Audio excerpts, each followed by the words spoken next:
Peace. Greetings to you all.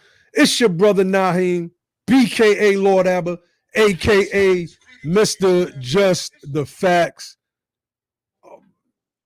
Yeah, tonight, I'm gonna talk a little bit. My brothers ain't come on tonight. We were supposed to have a little show. Some of them got caught up, some of them got a little busy. I went to the protest downtown in my city, and so I understand. But it's a war going on outside. No man is safe from. You can run, but you can't hide forever from these streets that we done took. You walking with your head down, scared to look. You shook. There ain't no such thing as halfway revolutionaries. There's no such thing. And that's a lot of what I'm seeing right now with so-called black leadership across the board. You got some people on one side of the gate and they can't and won't go full-throated with their support because like Don Lemon of CNN of all places said, they're scared to hurt their brands. Then you got the other people that's talking this kumbaya stuff. Like what? What's going on? It's going like y'all didn't just watch a man get lynched on the streets, a knee pressed to the back of his neck. I don't understand. I want to go to a post that was on shout out to everybody, man. Rest in peace to George Floyd, first and foremost, and his family. And rest in peace to all of our victims of this brutal, oppressive, devil, racist, European American called the white man in the United States of America. I got to get that out the way first. So I want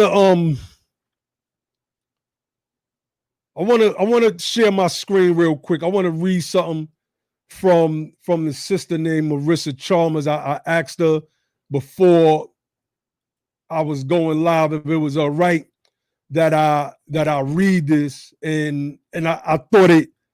To me, I just thought it was the best thing I seen on Facebook today, right? And let me blow it up a little bit. Let me just blow it up a little bit. And the sister said, "Let me show you what a peaceful protest got our people.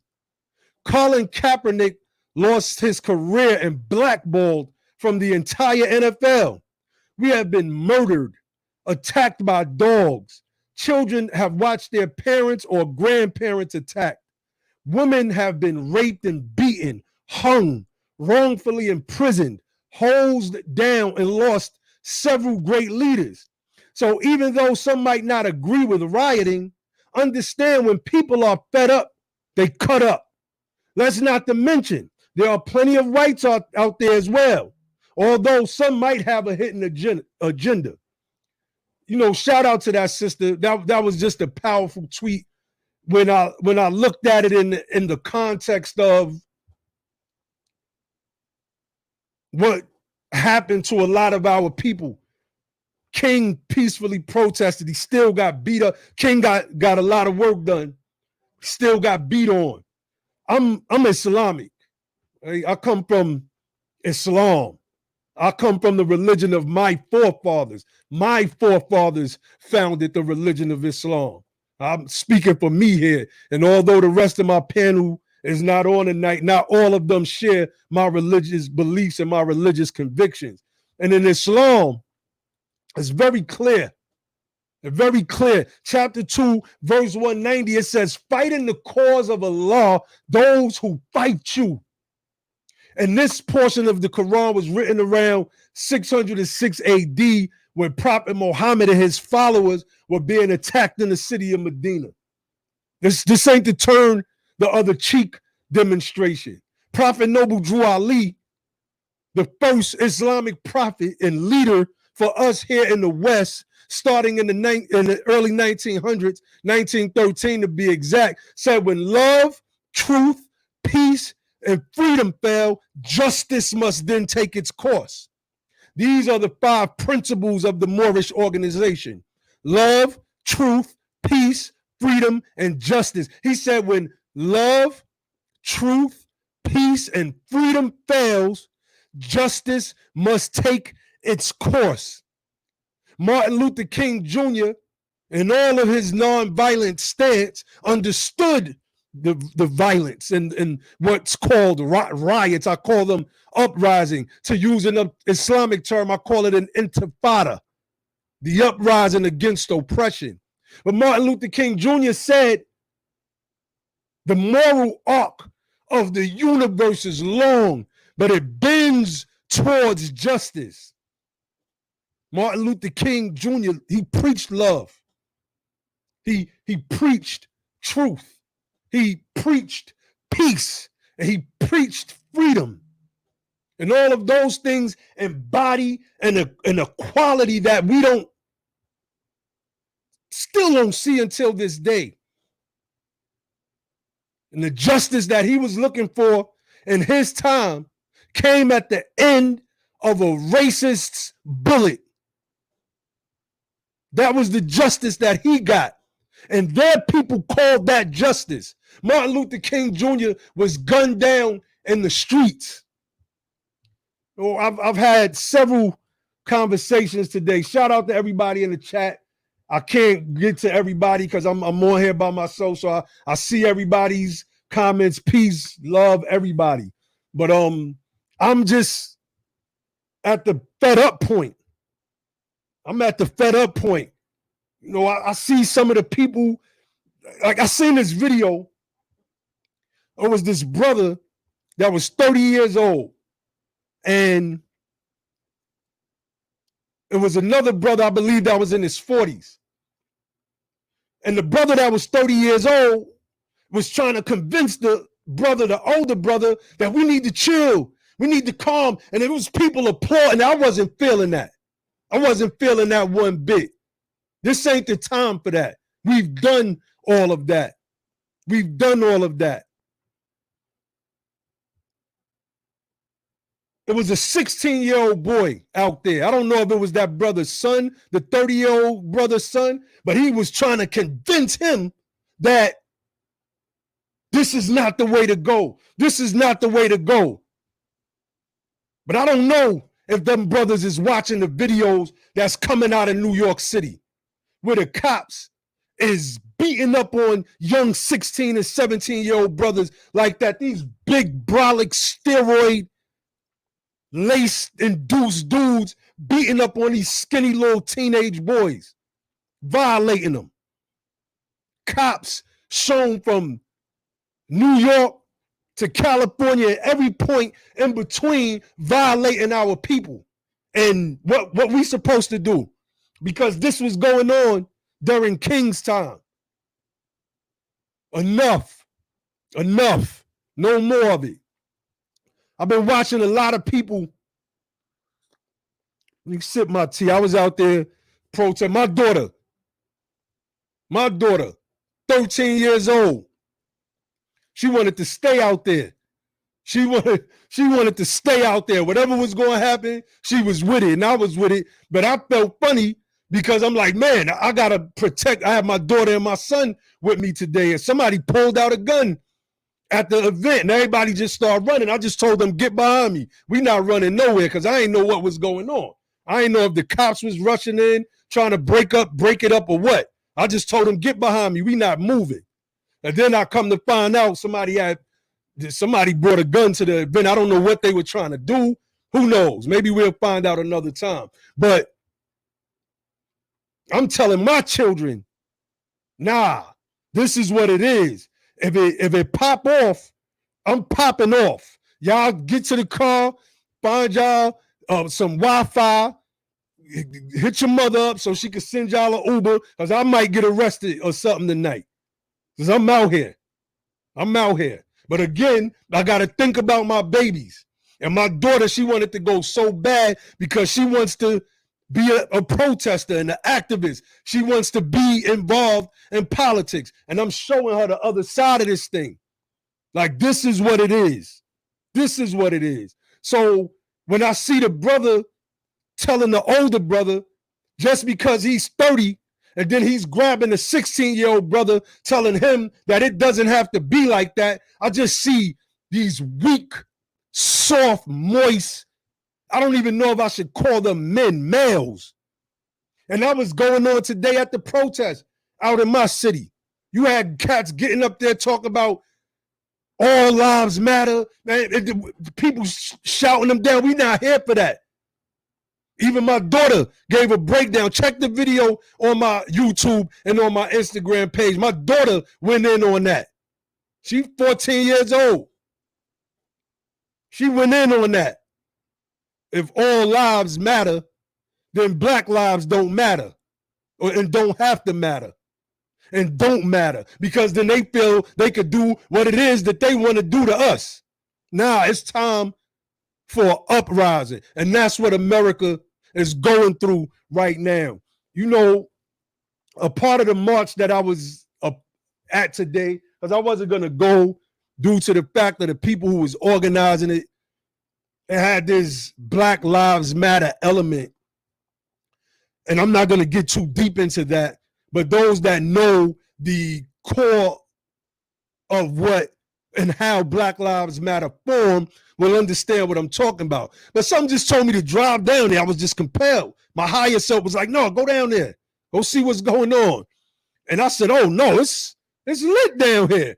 I went and grabbed my children because my daughter wanted to go bad. I was like, we out. She didn't want to leave. But like 5 minutes after we left, it dispersed anyway. So,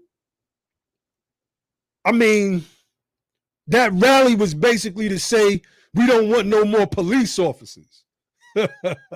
You see, the Declaration of Independence is clear. And I want you all to follow me for a minute. I'm going to read from I got to sip my tea. I'm a little hype. I'm sweating. I'm hot. I'm turned up.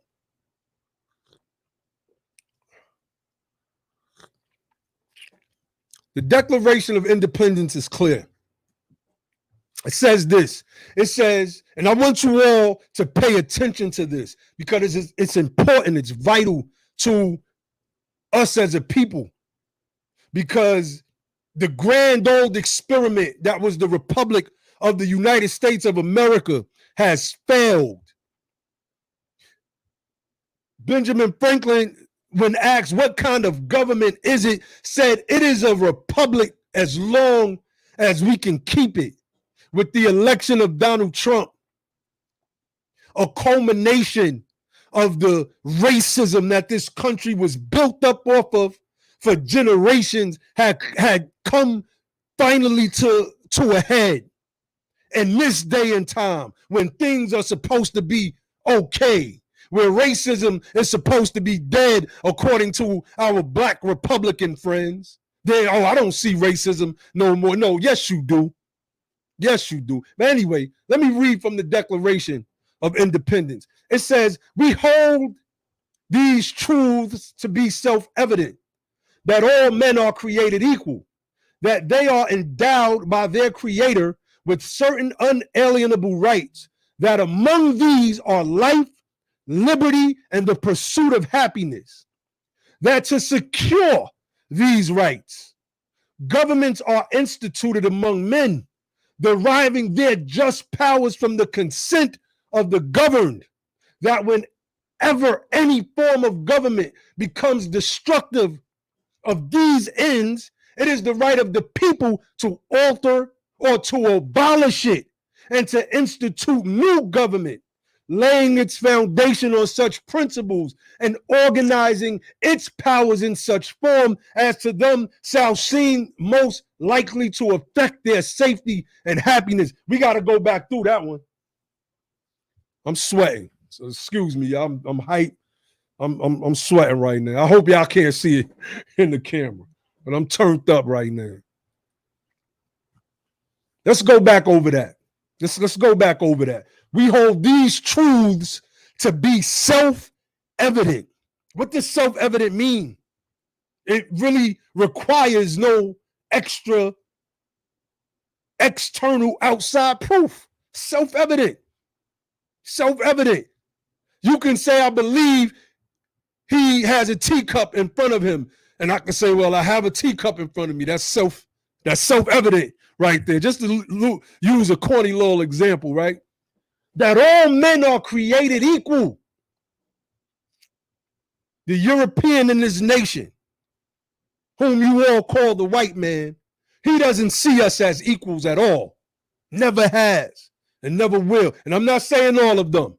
And I'm going to throw that in there because we've had European American freedom fighters or white freedom fighters like John Brown. And there's a host of others that I remember I brought it up to my brother Grimmy Arnell. Shout out to my bro. He just sent me a whole list of them.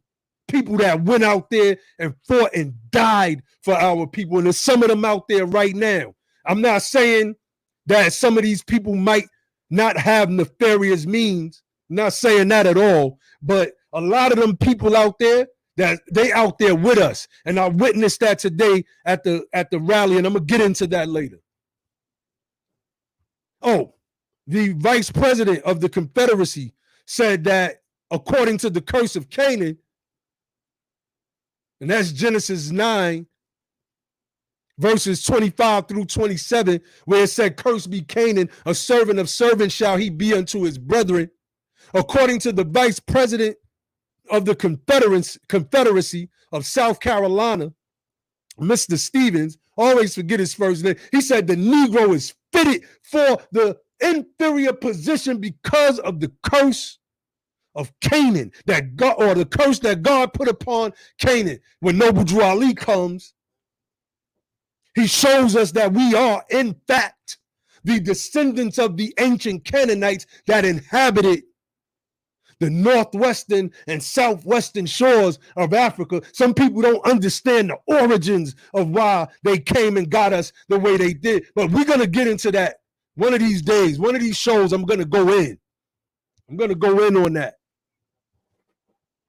It says that we are endowed by our creator, or to quote it, that they are endowed by their creator with certain unalienable rights. Unalienable. Again, these are unalienable, relates to self-evident. I have the right to breathe peacefully. I have the right to live.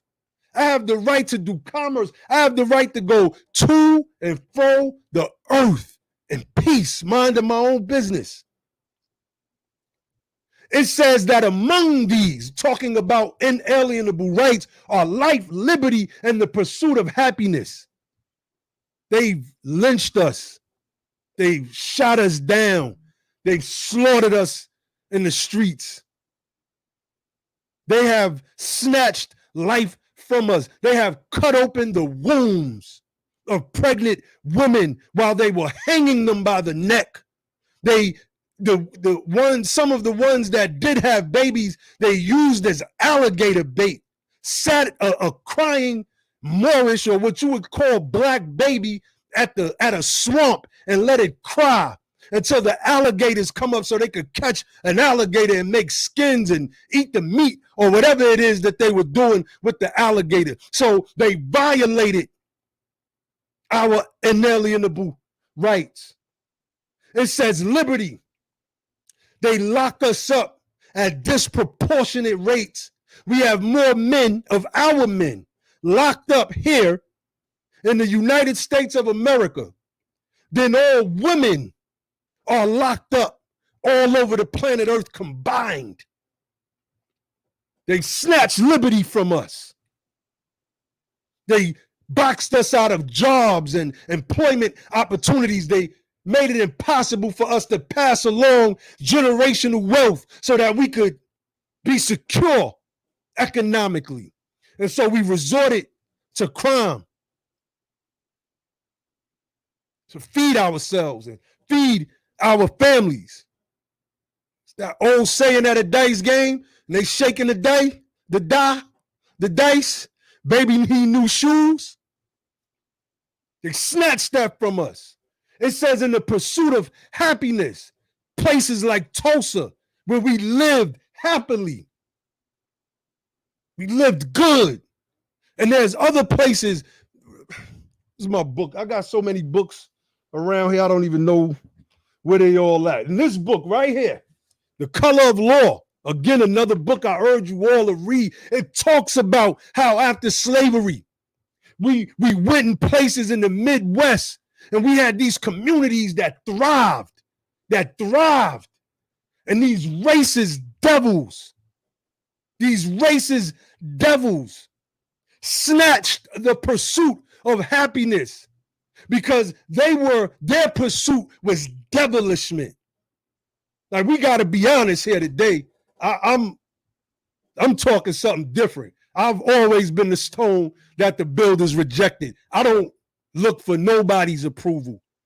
No, my lessons say the wise man seeks for his own approbation.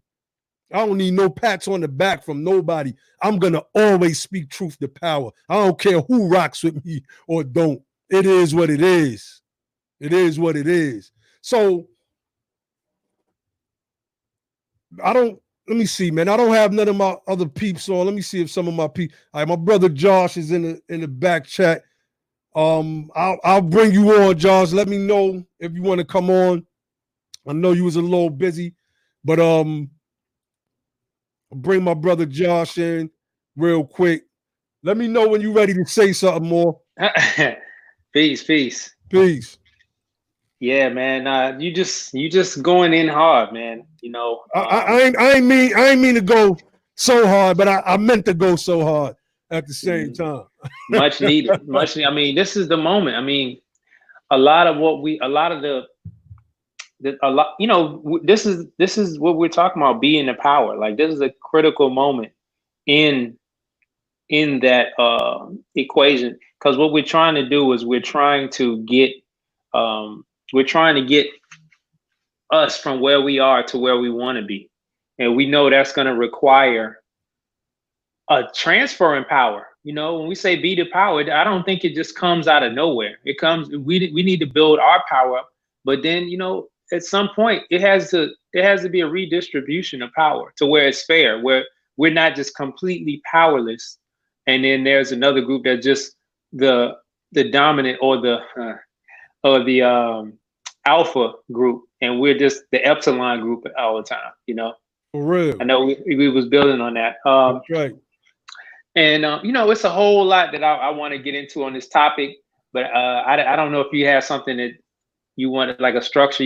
I don't want to just jump in and start going into specific issues. You know, look, we building. I was hoping that Ali and Where L would come on, because they made, in our earlier conversations, they made some points. I wanted to get to T.I. and Killer Mike's, along with the Atlanta mayor's comments, Keisha Lance Bottoms, because we started digging and looking at some of the who lived in Bankhead and who lived in these areas that they were saying, you know, we destroying our own neighborhoods, et cetera, et cetera. So, I mean, oh yeah, you know, one of my I wanted to say something in regards to that. Real quick, I want to give a shout out to my bro from my hood, Raymond Brooks. I'm gonna put that on the screen. He said, I just got into it with a suspected white supremacist about that march in Far Rockaway. Peace to all my peoples from my hood. Yo, Aaron Barnett, I see you, bro. I see everybody from the hood. I gotta shout out my hood, Far Rockaway, Hamels Projects, Far Rockaway, Queens, New York. Always shout my hood out. Peace to everybody that I couldn't just directly shout out like I always do. I see you, DuPont. I see everybody. Sister Marissa, I read your piece earlier. I don't know if you caught it, but that was powerful. Barn Dog D, Corey the Black Vegan, Shezmu Tatan, Patatan, Kurt, Cynthia McDonald, ADOS Chicago in the building. Peace, fam. Peace. Kia Hamels, peace. All right, let me see. All right, let's get back to the show. If I missed y'all know what it is. It's always love. Yeah, go ahead, brother Josh. You on mute, bro. Oh, my bad. So as far as that just goes to show that chart that Tone shared a while back, Antonio Moore of Tone Talks. Y'all go and and subscribe to ToneTalks.org. But that chart that he showed, man, really was an eye opener. And I don't have it in front of me, but y'all, I don't know if you got that chart, bro. The chart that shows like the wealth by decile in Black America, Black wealth by decile. I think I have it. I just have it on my phone and not on my computer. Well, basically, what the chart shows is how is the wealth distribution of Black America, and it breaks it down into like when we say decile, we're talking about every 10% intervals. And what you see is that if you combine the bottom 5 deciles, 5 to 6 deciles, you combine, or in other words, you combine the bottom 50 to 60% of Black folks, and you don't get a collective wealth of even one single dollar. Matter of fact, with the bottom 50% is like negative 120 billion or something crazy like that. Now, understand that. Just think about, first off, just think about the fact that Jeff Bezos alone can bring Black wealth to back in the green. Just his net worth alone, he has doubled the wealth of the bottom of Black America. He can make all of Black America debt free by himself. Think about that one man. So, but then the interesting thing is, if you look at the top 10%, the top 10% of Black America controls 75% of the wealth. So, and we know that, I'm not trying to blame it all on entertainers and rappers. That, of course, that's not really a reflection of them. That's more so a reflection of the system that we're in. But those who have access, and understand, the top 10% of Black America and the top 10% of white America is not the same. We're talking about a group who, if you compare the wealth, the white America has 100 trillion out of the 107 trillion dollars worth of wealth. This is as of 2016, and we have 3%. 2.6%, which equates to 3 trillion. The top 10% of white America is worth 75 trillion.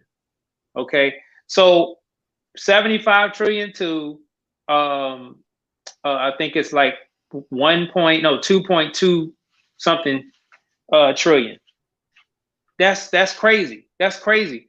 And what I'm getting at is, if you have one group that has 75% of the wealth, and most of that is like retirees and baby boomers, but then the elite of that group, which let's say we'll put them in the top 1% or 0.1 or 10 or 5, whatever, that group probably has like, out of the 75%, that group probably has like 60% or something like that. Or that group might, I don't know. I'm just guessing.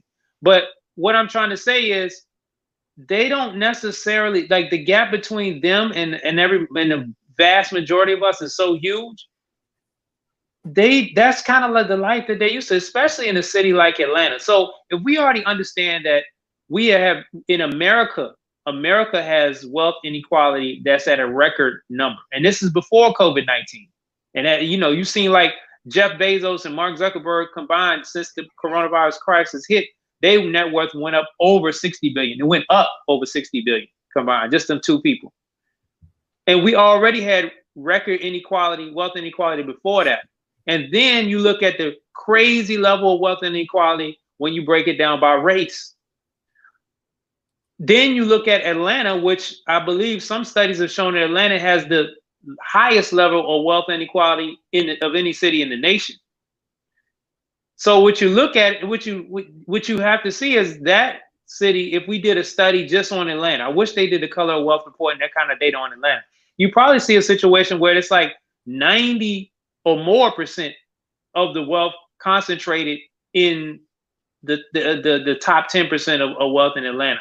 So you can understand, if that's the case, then you can understand why those elites feel like that they're the white people of Black people.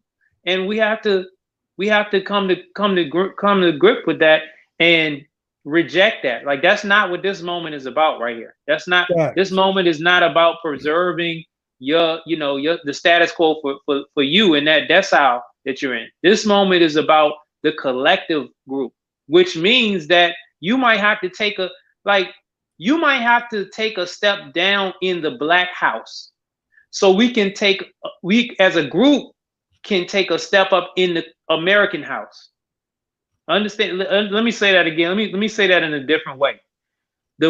You know, I don't care if your ceiling is only 10 feet tall in your house. You can only go up to 10 feet, then you busting your head on the ceiling. So now our floor in America is like the bottom, the lowest floor. We have the lowest floor. I don't even know if we have a floor. Like we just continue to fall and fall and fall. Other people use us as the floor. And even like white wealth uses the top 10% of Black America as their floor. Because where's the ownership of industry?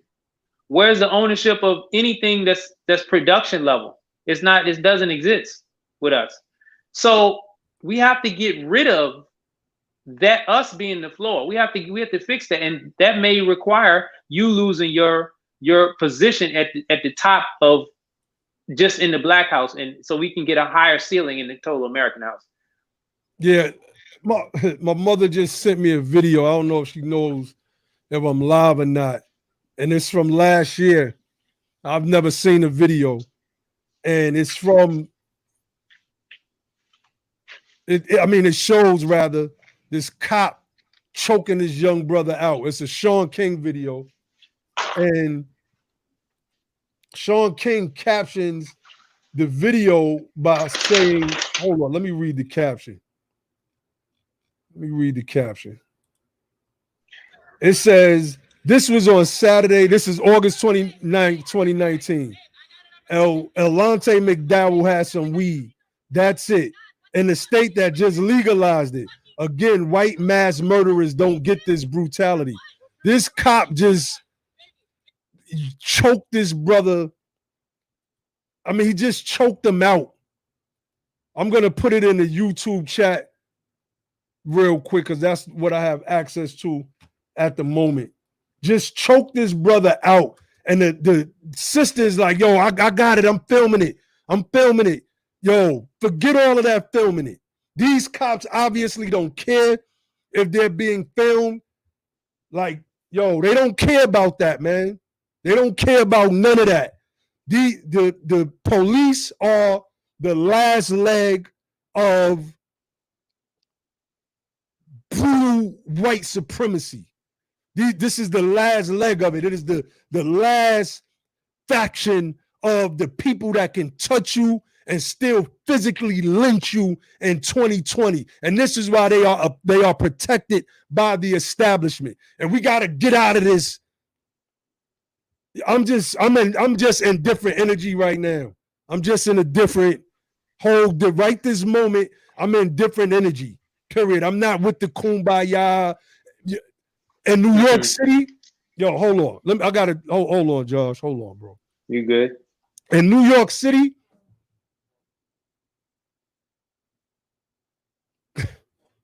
it's housing projects all over that place with our people, largely our people. Then you have the Puerto Ricans. And if we were to take let's just say the liberals that will go out there and hold up Black Lives Matter signs, it to me is no reason why the streets of New York shouldn't be flooded with our people. You see, unlike other people that's gonna go against and talk bad at the gangbangers, I'm not gonna do that. I'm just gonna put out a call for collective unity. Right now, it's a show of force. These people move off the consent of the governed. We never gave our consent to be brutalized by the police here or by anybody here. And it's 2020, and they are still doing it. And if they're still doing it, that means that they feel that they have a right to do it. We never, ever consented to that. And we pay our taxes like citizens are supposed to. Right now, it's time for a show of force. I watched the biopic series of Wu-Tang Clan, and I seen where Ghostface Killer and Raekwon the Chef had beef at first. Raekwon had a Uzi or a tech or something, and shot up Ghostface Killer crib with his two brothers, the one he raps about in the song, two brothers with muscular dystrophy, and his mom's in the house. And they have beef. They have beef. Eventually, they squashed that beef and became the best of friends out of the whole Wu-Tang clan. Bloods and Crips, Vice Lords and GDs, Latin Kings as well. Latin Kings as well. This is right now, I'm calling on my people first and foremost. First and foremost, we got to unite. We got to squash all these beefs, all hood to hood. And we got to finally come together. And we got to go through these cities like in New York with a show of force and let them know y'all don't scare us no more. It's millions of us in that city. It's only a few thousand cops. Period. Period. If you don't like my message, I don't care. Get at me. I'm sending out the link. So whoever want to come on, ask for the link. Hit me up. Put a comment in the chat. If you want to debate any position I have, I'm challenging you. Let's go. Anybody want to challenge any of the positions? Let's go. Like, it's time for us to get out there because this country is ruled by a systems of laws that start with its constitution. And if anybody has read Frederick Douglass's work after he breaks from William Lloyd Garrison, then you get an understanding that none of that stuff that they try to write in there about us was about us because it didn't mention us by name. The term Negro is never used in the Constitution. The only ethnic term that's used in the Constitution for the United States of America is Indian. Period. Period. We was never 3/5 of anything. Anything. It was a lie. It was all a lie. So right now, it's Tupac. I'm always go back to my Tupac story because he felt it. He understood what was power in this nation, and that was political power. So after we get this show of force, we need to come together politically. We need to register ourselves to vote. But see, voting ain't going to help us right in this minute right now because that's what these old played out civil rights leaders and some of the people that follow behind that rhetoric today is trying to say, just go to the polls in November. No, that doesn't help the situation right now because justice reform has to start from the top at the federal level. And we had a president in Barack Obama and another lightly almond toasted brother in Eric Holder, who was the attorney general that did nothing to stem police brutality. In fact, it seemed like it got worse under the presidency of Barack Obama. They did nothing. And so far as police reform goes, nothing at all. So eventually, we're going to have to come together. We're going to have to come together and we're going to have to form ourselves into a political unit. And these people under a whole new political party. And these people are going to have to know that we are here and that we are something and somebody to contend with. Period. Forget I am somebody. We are all children of one God, all of us. And anybody that disagrees with that must be of their father, the devil. Point blank, period. And I had to, that point came in my head and I just had to get that out there because people are tired. I'm tired of seeing this. I fought the New York Police Department my whole life. We playing with water guns and playing shoot 'em up games like little Timmy and them in little white neighborhoods. But the cops go roll on. I'm 12 years old. Freeze! Draw their gun. I'm scared. I'm so scared, family. I'm so scared that I grabbed the plastic gun and ripped it in half. I'm like, it's fake. It's fake. I couldn't stop shaking for like 2 or 3 hours. This is the fear that they wanted to instill in me. Probably wanted to shoot me. The cracker chick couldn't stop laughing. That's how it calmed me down. Late, like 3 hours went by, and I was like, damn, they was just trying to scare us because she kept trying to hold her laugh. But I kept looking at him because he looked like he wanted to shoot. I've been beat down by the New York Police Department. Brawl outs with them. Started a riot with them. Been in protests where riots popped off with the New York Police Department. I ain't trying to hear none of that other stuff. I watched the video last night from Atlanta, coming out of Atlanta, talk about they imposing a curfew. So 2 brothers was in the car.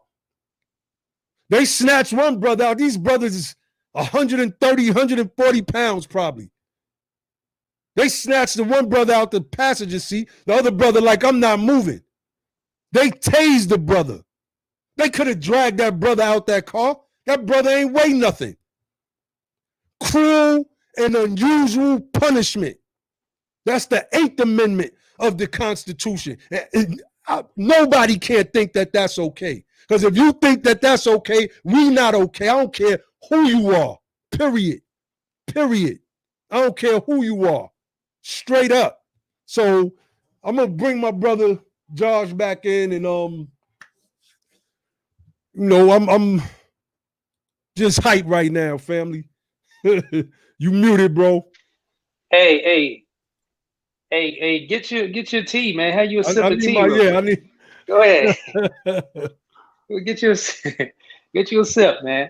Now I wanted to just say, I don't know. It's a man. A lot of this stuff is coming out, man. There's so many examples of what we're seeing. It's of course we know it's not just George Floyd, but that seemed to be the straw that broke the camel's back. I mean, that was the one that really, like, all of these things are hitting us too. You know, it was like Breonna Taylor, Ahmaud Arbery, and it's another one that's circulating around on the inbox. Everybody is hitting me up and sharing it with me, so I'm assuming that y'all may have seen it too.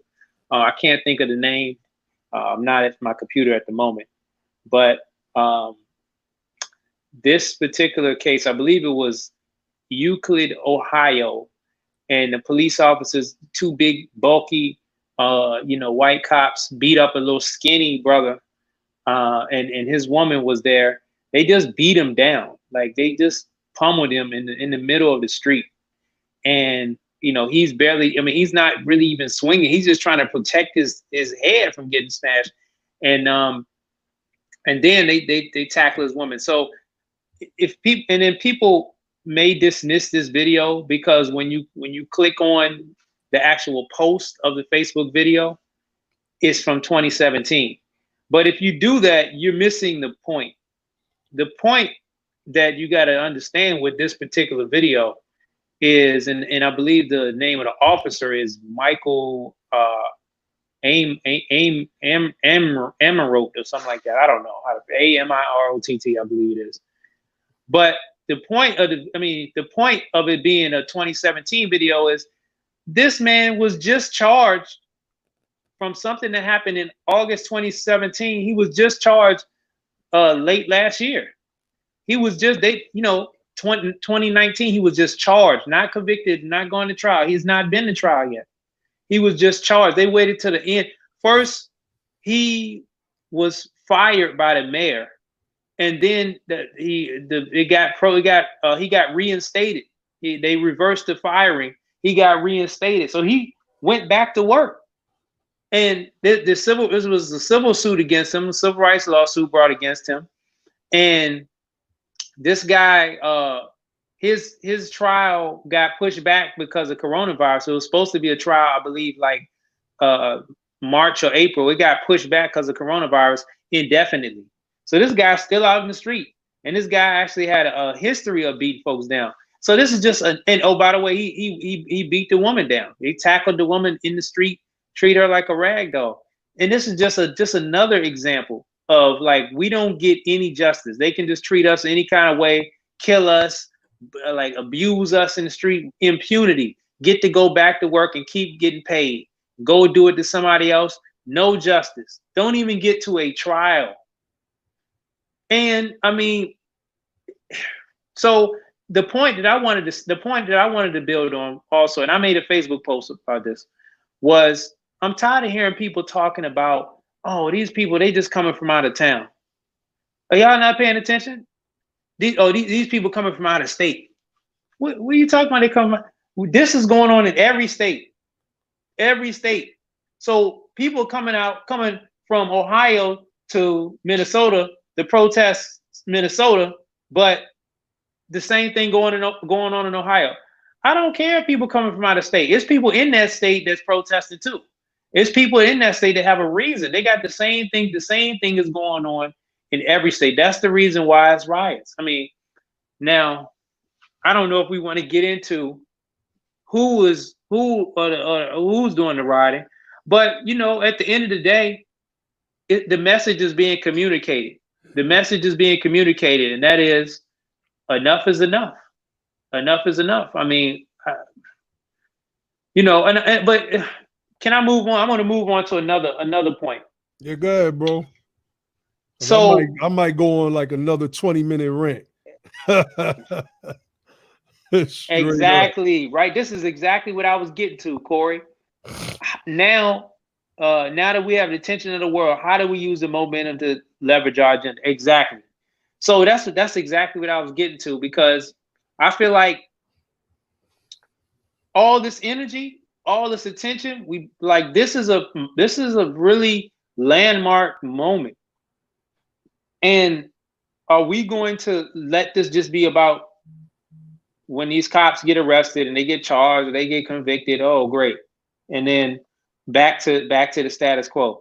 I don't think we can go back to that. I don't think. And okay, let's get some criminal justice reform where police get better training, or they get third party oversight, or in a trial, and prosecutors, like, they can't be these conflict of interest. There has to be somebody come from out of the state or out of the county. No, I don't think that's enough either.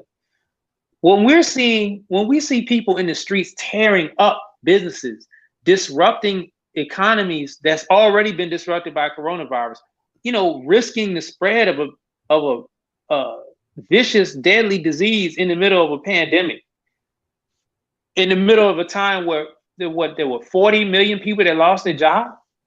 I think that this is the moment where America, we can't go back from here to how it was.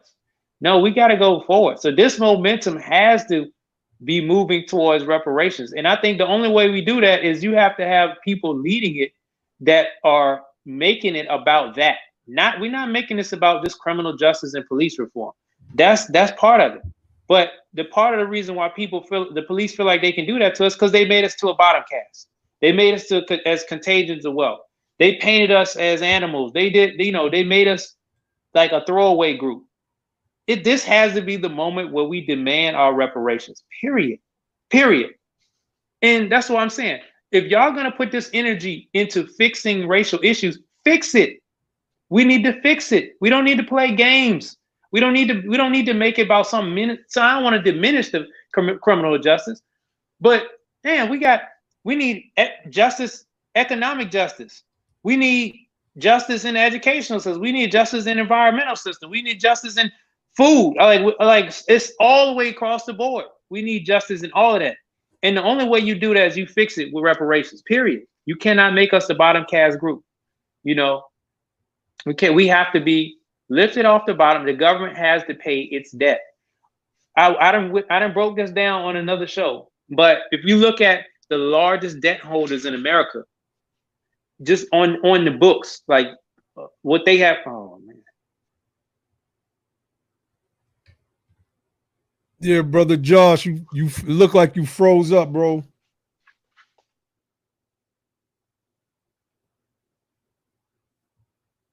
I don't know. Yeah, you froze up, bro. If you could hear me, just jump out and come back in. All right, so I'm gonna keep going in. If it's anything on my end, somebody let me know in the chat. Hold on.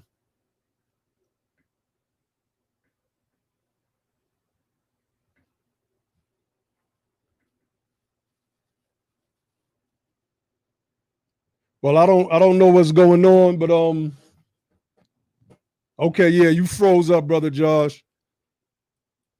Just jump back in when you can. So yeah, I want to go back. Let me see. Brother Corey the Black Vegan asks, question is, now that we have the attention of the world, how do we use this momentum to leverage our agenda? My response to that is this whole, like, I just, let me start here. I read certain information that the average person doesn't read.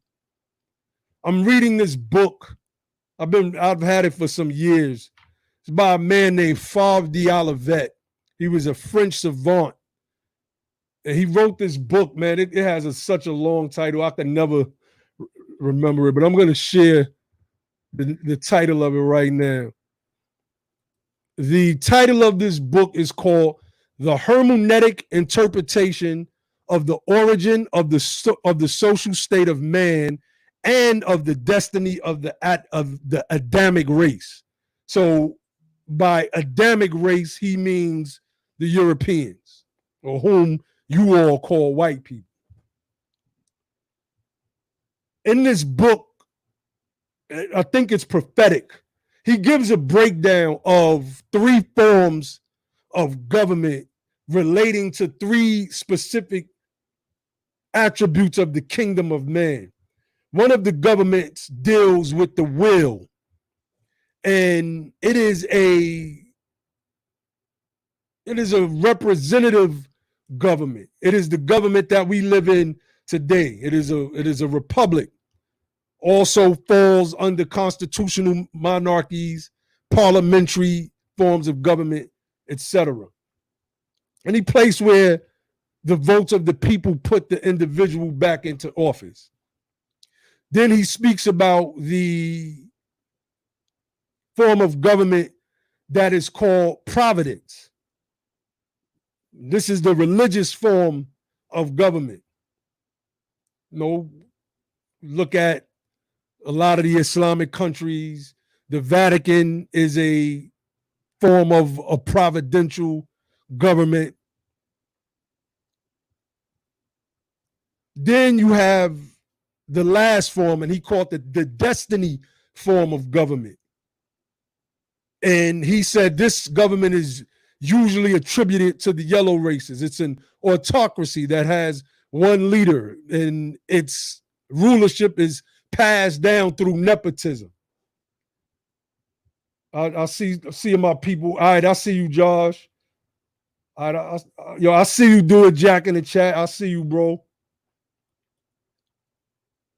I'm gonna bring you back in 1 second, Josh. Give me 1 second. And he gives a breakdown. I'm not gonna obviously go into the whole thing. I'm just saying I see this thing differently, because everything that he wrote this book in the 1800s, it was published posthumously after his death. I hope I pronounced that right. Posthumously. Published after his death. So it came out in the late 1800s, possibly even the early 1900s, that it was published. It was prophetic. Everything that this man said will happen to every form of government has happened, including this one right here.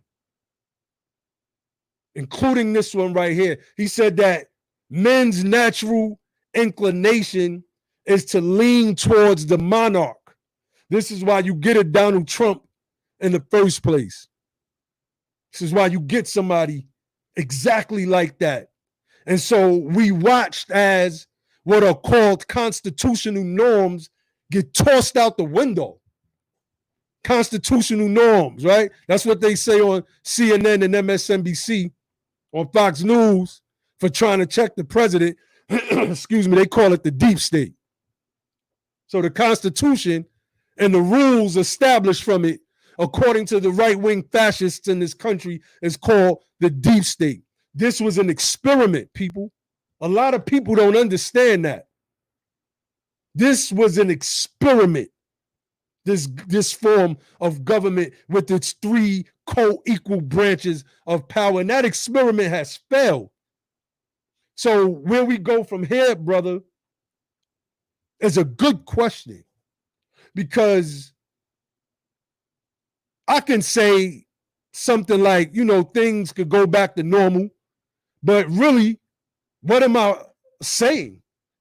Is it going to go back to normal for us, with us remaining as a bottom caste and bottom class in this society, worth $1,700 from the median on down to $0?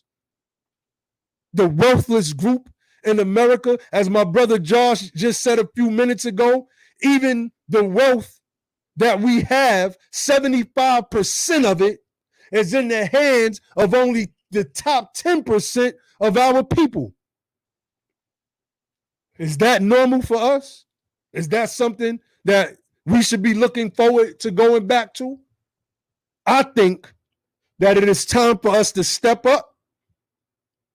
It's time for us to study this system, this government, how it works, how it functions, so that we could sit ourselves in these seats. Prophet Noble Drew Ali, the man that I follow, said, take your place in the affairs of men. He was quoted as saying, I am going to leave them here just long enough to teach you how to run a government. We got to become the president. We got to become the governors. We got to become the mayors. We got to become the city councilmen. We got to become the lawyers. We got to become the correction officers. We got to become the cops. We got to become the sheriffs. We got to break the people that's in the hood out of that mentality. And we don't do that by shaming them, because we come from there. And only those of us that really come from there and never fake no funk about it understand is that you don't shame them out of that. You show them the benefit of it. And if they don't do it, they got young sons and daughters coming up. You push them to do it. You push them to do it. So that's a part of the direction I see us going in, or we can go in when the question is asked, what do we do from now? But like that French writer from the 1800s said, I believe that this thing is going to hell in the handbasket. So I just brought my brother Josh back on. And peace, y'all. I mean, yeah, I want to say something about that too. Like, where do we go from here? Well, we were already going in that direction. Like, we've been on this reparations call for a minute, and I think people have not necessarily been aware of our agenda. Could you do something, brother Naheem? Could you bring up the Black agenda on the ADOS website? I got you, bro. Yeah, my bad, y'all. I usually in front of my computer, but I got in a little bit late, so I wasn't able to get set up. But yeah, I think we've been us in the ADOS movement, and I got to give a shout out to Yvette Carnell, shout out to Tone Talks, Antonio Moore again, and Sandy Darity, and a lot of the great thought leaders that really been helping us get a solid political education and brought our attention to this data and this perspective, which is irrefutable. And it's this movement right here is why you've been hearing about reparations. I want to give also a shout out to even Ta-Nehisi Coates for interviewing Obama and letting us put him on the record to take a position in regards to reparations, and writing that article in the Atlantic that really sparked the discussion, and building on that, and us just beating the drum for I know with just us has been way over a year, but we've been talking about reparations even before that, but just it's like when you have the data and when you have the context and everything, it just makes it to where this argument for reparations is irrefutable. Did you want me to challenge real quick, brother? Did you want me to go to something specific on the page? Yeah, I mean, I just wanted to show people the page other than just me just talking to it. Just go to Okay. this like aos101.com/black-agenda. And if you go on this, you're gonna see what the agenda is. So where do we go from here? We push this, we demand this agenda. We have been demanding reparations as a part of a black agenda from the Democratic candidates. Now you said, well, why don't we ask Trump? Well, we asked Trump. Trump can do it now. He's in office. He can do a lot of what's on this agenda now. What we're asking Democrats for, because we know largely our people vote for Democrats, 90% rate, and for this to get done, it's not gonna. I don't see it getting done with the party of the most vehement racists that block everything that's been blocking everything that has any opportunity to help us, even as a fringe benefit. But yeah, Trump could implement a lot of that stuff now. I mean, he's talking about, well, I can, he moved around some money that that gave HBU some money. No, he didn't. He took the money first. He ended the funding. Then he just put it back. That's pretty much all he did. Then, okay, he released some people from prison. That ain't enough. Do prison reform now. Okay. Well, I forgot the other gripes that people make. Okay, well, Trump did this. Look, Trump can do reparations right now. We got HR 40 on the congressional floor, and we got a hearing. ADOS got that popping, and we got the hearing on a bill to form a commission to study reparations. President Trump right now can use his executive power and form a commission to study reparations. That he don't have to wait. Congress can. We're using Congress to do a bill because we know the Republican Congress ain't gonna do it. So at least let the House do it, and we'll form something and we'll pressure and put the feet to the fire. And then if we can get Democrats to win both houses of Congress, then we can put more pressure on them to do it because we already have it passed in the House. But Trump could do it now. He could form a commission now. He could promise to twist Congress's arm to do reparations now, to get them to commit to working for it. He could do that now. Come on, let's be realistic. These are the same devils who, are trying to stop us from voting. They're going so hard to stop us from voting. Like to stop us from voting. Understand, we had the right to vote, and we had elected officials. I wish my brother Ware L could jump on here because he was talking about this. We were talking about this earlier. We had our elected officials in office. We had so many getting in office after slavery, right?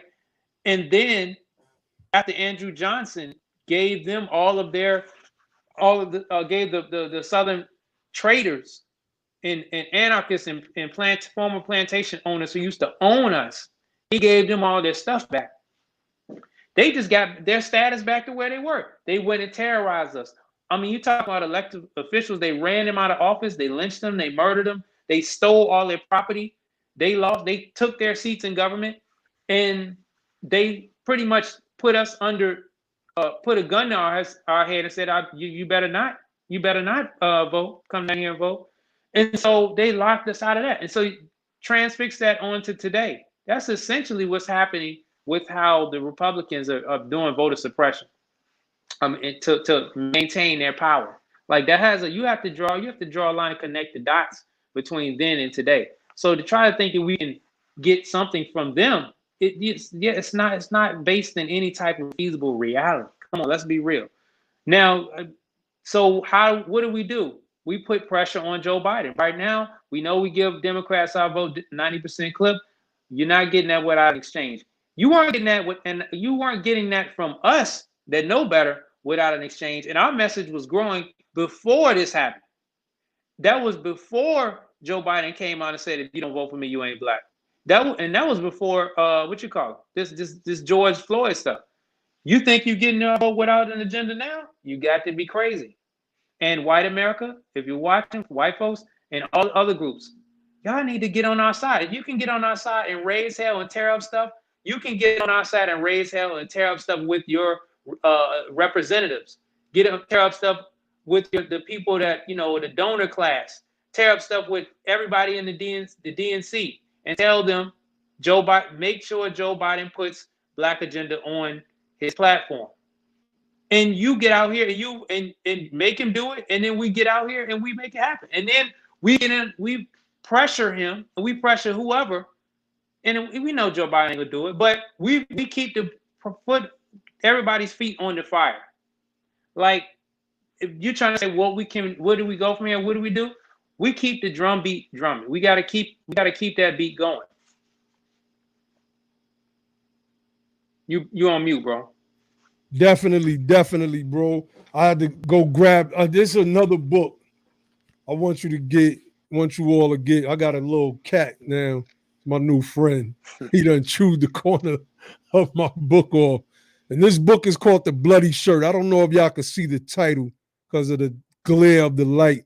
It's called The Bloody Shirt, Terror After the Civil War by Stephen Budiansky.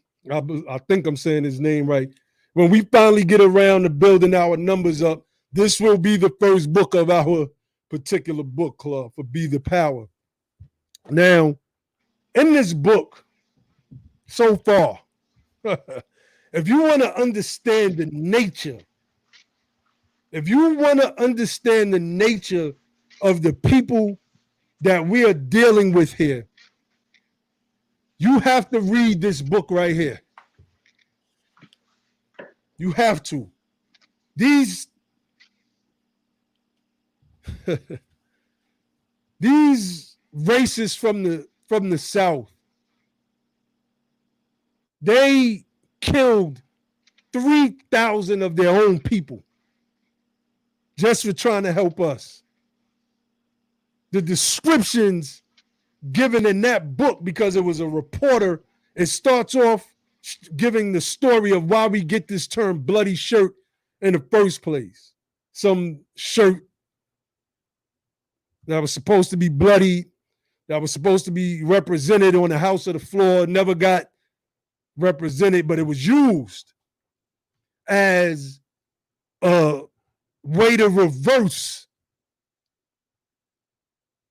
what was going on against our people. So if something happens to one of us, they bring up our criminal record. Say we had intoxicants in our system. This is like a bloody shirt.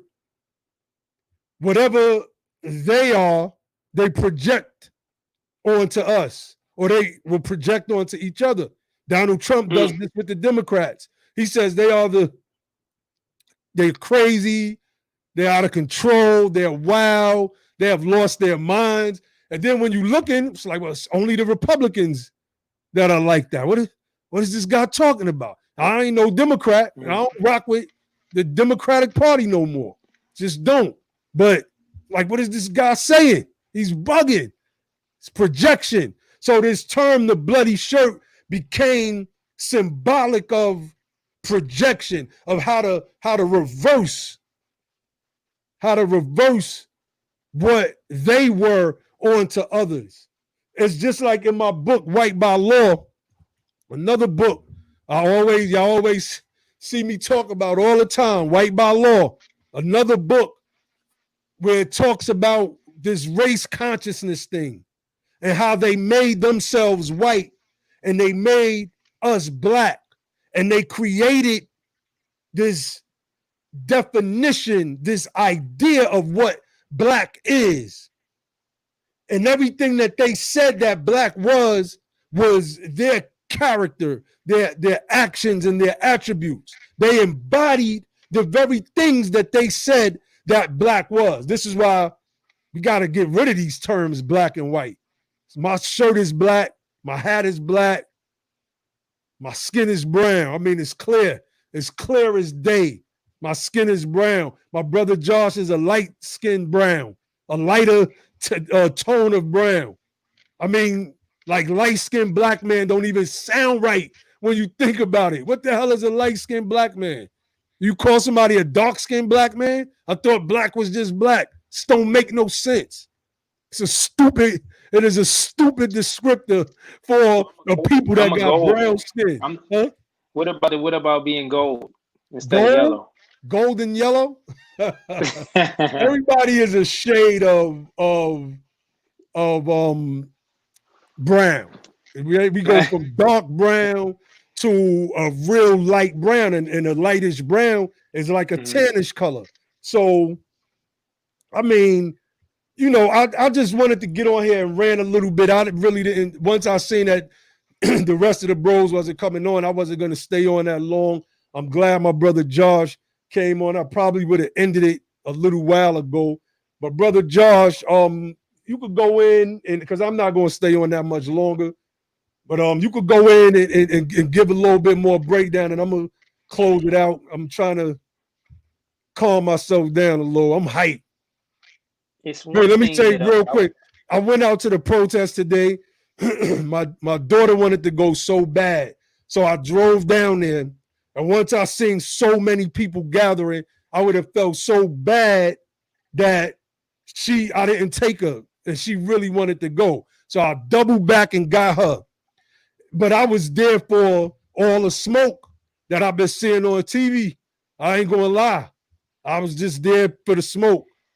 That's what I was there for. So go ahead, brother Josh. Go in, yeah, and yeah. I'm gonna take us out of here.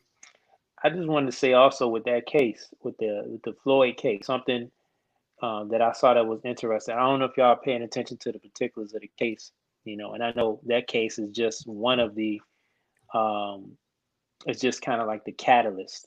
But I don't want to take anything away from the significance of him getting justice. So I want to talk about that case particularly. I had made a post, either a tweet or a post about Ben Crump. I don't know Ben Crump. He's the civil rights attorney, I believe, the NAACP from, I think, was it the Legal Defense Fund, and he gets on a lot of these high-profile civil rights cases, and to help get justice. And so I remember I made a post because, yeah, I don't know if y'all been paying attention to the medical examiner report, but the medical examiner pretty much said, and you can go on Benjamin Crump's Twitter page, and he made a tweet about it. But I was saying before he made the tweet, I was like, I hope Ben Crump is getting them a private investigator. I mean, not a private investigator, their own independent medical examiner, because how does the medical examiner find that there is no evidence of asphyxiation or whatever? Basically, they saying that they didn't choke him. They didn't choke. They didn't So stop basically, his breathing. he could have just died at any moment. Basically. They saying he might have died from a combination of the force of what the Oh, officer was doing, and then a oh, combination of pre-existing conditions of heart disease or something like that, coupled with what potential intoxicants that were in his system. So basically saying, look, the brother could have been high and drunk. He had a bunch of drugs in his system.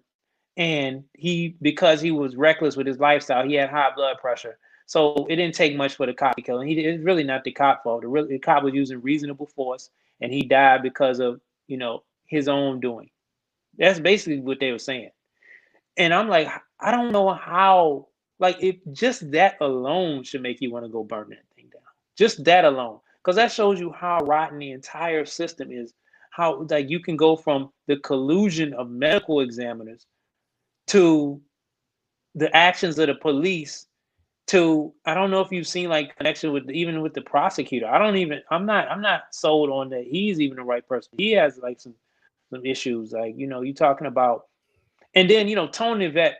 Now I'm gonna talk about the prosecutor. The prosecutor has some issues. He has his own personal demons with alcoholism. I ain't knocking him for that. It is what it is. He came out with it, but he's also the same person who bragged about not not having any problems prosecuting police when he was prosecuting Muhammad Noor and getting him murdered 3 for killing an Australian woman.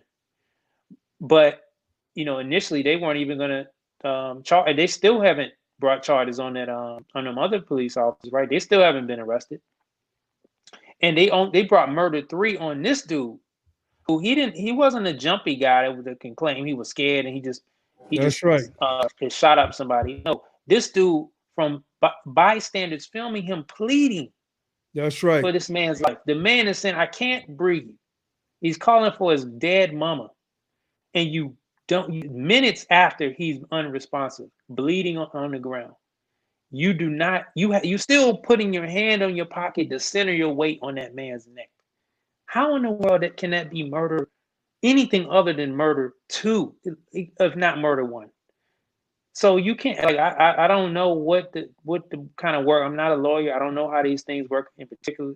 I haven't been in that environment. I don't know how the prosecutor does not like push for that, and couple that with the fact that they knew each other.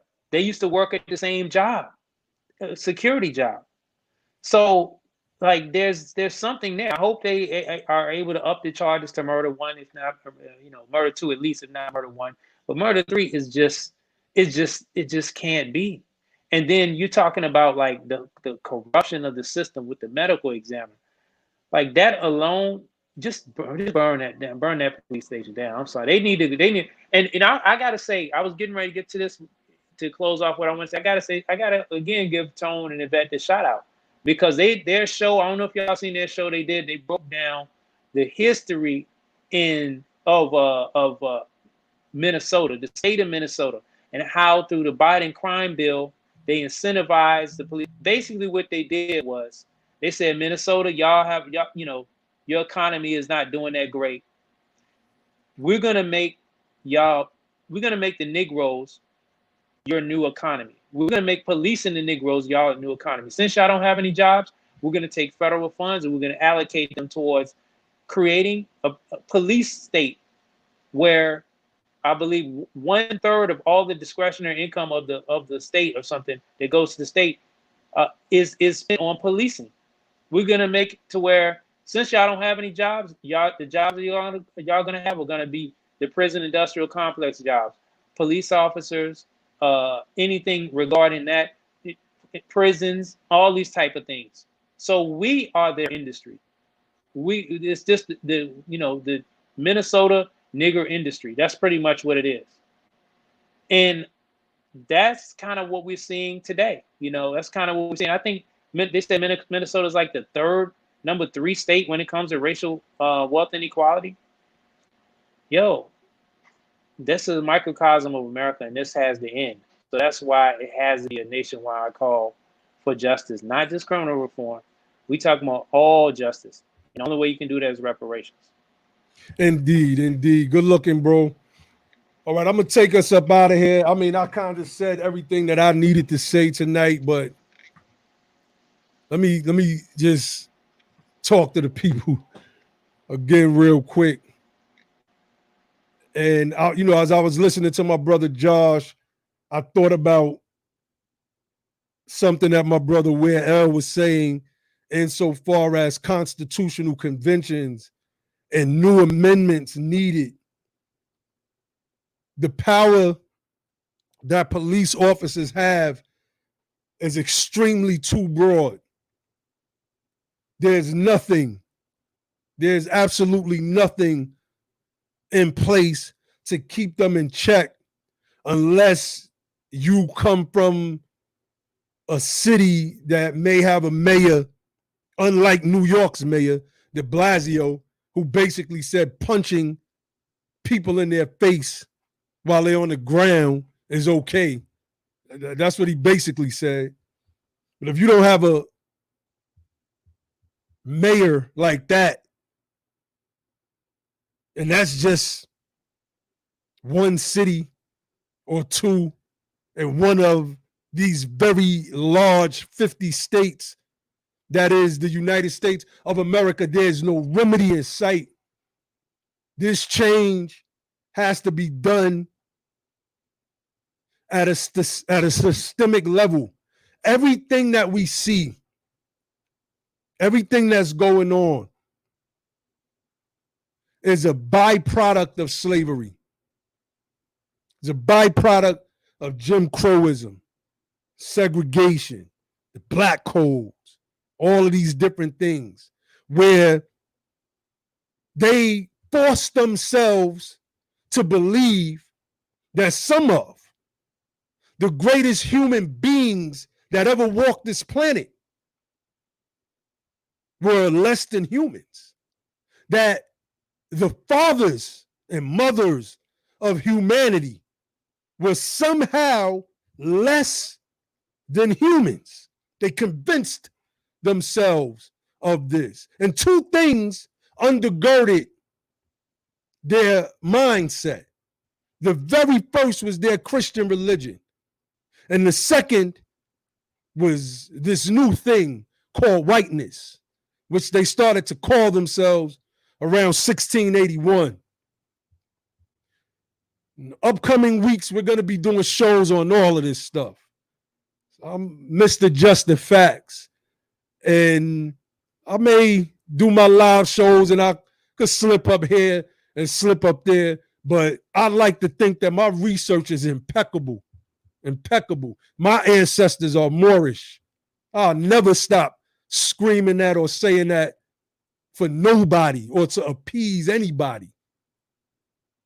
And I know it because my mother said that my grandmother used to tell her that we were Moors from South Carolina. And anybody know my mother knows my mother don't be doing no freestyle stuff. Shout out to my mother, homie. That's her nickname. Straight up. Shout out to my mom. But now they know we real. They know we here. The historians have always known it. And the need, this urge to keep their foot on our necks. What our brother Malcolm said, this is not a chip on my shoulder. This is your foot on my neck. That was the 60s, family. This is the 2020s, the year 2000. 1960 to the year 2020, we are still faced with the serious threat. I embrace this intifada, this uprising. I don't care about Target, Walmart, and all these other places getting burned. Burn them all. Burn them all. I don't care about some rich rapper's business somewhere who try to get and talk and always talk like he's an elite over everybody. Burn them all. Because at the end of the day, what happens is when our people begin to get money, they lose sight of the fact of the struggle that they themselves came out of. And they become ineffective. They do not become mobilizers. They do not use the platform to help the people that have made them millionaires. They become, to use regular racial terms, black white men. They never put their money into anything worthwhile. And so their boast is, oh, I gave back to the community. Well, I could find a dozen rich billionaires that then found some black organization that they pumped hundreds of thousands of dollars into every year just to say that they did it, while ignoring the systemic problems from top to bottom. We, my people, must become the power. I embrace the uprising. Organize. Don't just be out there wild. Start organizing it. Let the cops know that it's more of us than it is of them. They need to know that things are going to change, that we give them their power. The consent of the governed. We give the governors, and I don't just mean a person that runs a state, I mean the legislators, everybody that's in government. We give them their power by our votes and our voice. They need to know from this day forward that we do not consent to police brutality. We do not consent to being poor generation after generation. You will give us reparations. You will. This country is on the brink of destruction, period. And I don't want to sound like a doomsday preacher because my message was quite different 5 years ago. Quite different. 6 years ago, maybe. Quite different. I tried to see the good in humanity and in our people. And I tried to move off of the spirit of hope, because that's what my lessons teach me, that hope is ever his beacon light, and that we ought to strive for that on our way to climbing the ladder and purity and life, so that we perfect ourselves and reach the deific life. But I want to repeat what I said earlier, a quote from Prophet Noble Drew Ali, when he said, because the principles that helped mold me was the principles of the Moorish movement: love, truth, peace, freedom, and justice. But the man who put that movement together said that when love, truth, peace, and freedom fail, justice must take its course. And what we are looking at right now on the streets of America, whether it be COVID to this intifada, this uprising, is justice. And it's only going to get worse. It's not going to get better. People, we are the altered destiny. They call themselves the manifest destiny. And under manifest destiny, they have taken over the whole world. They never expected us to rise, but we have risen. Our resurrection is now. We are the Jesus. We are the Jesus that your scriptures tell you about. Us collectively, we are a resurrection is happening right now. We are that resurrection right now. Right now, it all starts from this moment. We are the alt-des to challenge their racist alt-right, because they can't deal with us on any level. No level can they deal with us. Not intellectually, not physically. If that's what they want, a race war, and it's looking like that's what they want. And I'm talking specifically to those racists in this country that keep doing what it is that they doing. Again, I'm going to reiterate, hood to hood, squash them beasts. It's time to come together as one. It's time to come together. Bloods and Crips, GDs and Vice Lords, tie them rags together and make them purple. Tie them red and blue flags together and let's make them purple. And just like we'll embody elements of the Democratic Party and elements of the Republican Party and form a new political party, that will be purple. It's time for us to move from top to bottom now. I ain't no famous conscious community dude. I got a little name out there. I've always had a little name out there. But I'm real, and I've always been real. And you could go back to where I come from and ask, yo, is that brother real? And they're going to say, that brother is 100% real. Some of them in the chat right now. Right now. It's time to make moves, family. It's time to boost up the people that are the smart guys out the clique. And if you are hustling, because I'm not going to tell you just stop hustling overnight. We the poorest people in America. Wouldn't do that. Start putting your money behind that brother or that sister or your little sister. Send her to college so that she could become a politician, so that she could become a lawyer, so she could get her degree in political science, so that she could get her Juris Doctorate. Start making moves for us. Because at the end of the day, if the smoke clears and we remain in the same exact position, then we deserve knees on our neck for the rest of our existence here in America. Again, don't just fight the power, become the power. And then, and only then, will you have the power to make a change. And with that, I say peace.